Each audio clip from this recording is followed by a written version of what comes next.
Assalamualaikum warahmatullahi wabarakatuh. Perkenalkan, nama saya Dina Ayu Melita, NPM 18380025. Di sini saya akan menjelaskan tentang salah satu contoh komunikasi sel yang terjadi di dalam tubuh manusia.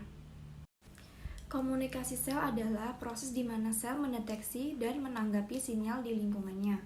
Sel berkomunikasi dengan mengirim atau menerima sinyal dan mengubah sinyal menjadi respons. Komponen terkecil penyusun tubuh manusia dimulai dari sel.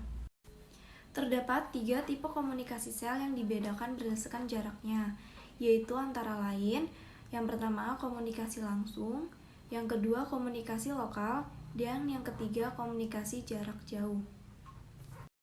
Yang pertama, komunikasi langsung. Komunikasi langsung merupakan komunikasi antar sel yang sangat berdekatan.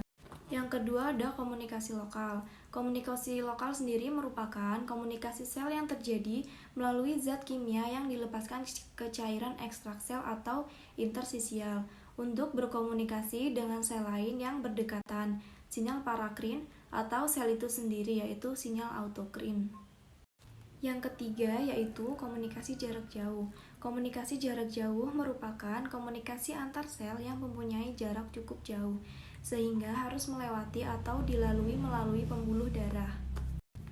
Persinyalan parakrin. Persinyalan parakrin merupakan komunikasi antar sel dalam jarak yang dekat atau dalam lingkungannya. Sel juga dapat berkomunikasi dengan sel di lingkungan terdekat. Persinyalan parakrin sangat penting dalam respons imun lokal.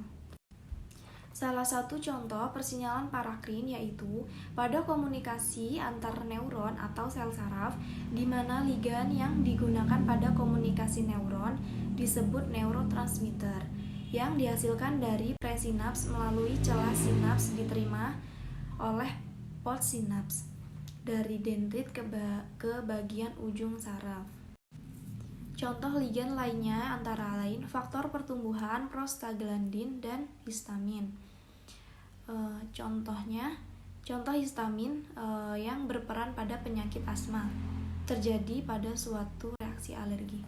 Kenapa orang asma sensitif terhadap reaksi alergi? Itu dikarenakan dia bisa menghasilkan histamin yang sensitif terhadap reseptor yang ada di saluran pernafasan. Nah, area-area sekitar histamin bisa menyebabkan bronkokonstriksi di saluran pernafasan atau penyempitan bronkus di saluran pernafasan. Sekian materi yang dapat saya sampaikan, kurang dan lebihnya saya mohon maaf. Saya akhiri, wassalamualaikum warahmatullahi wabarakatuh.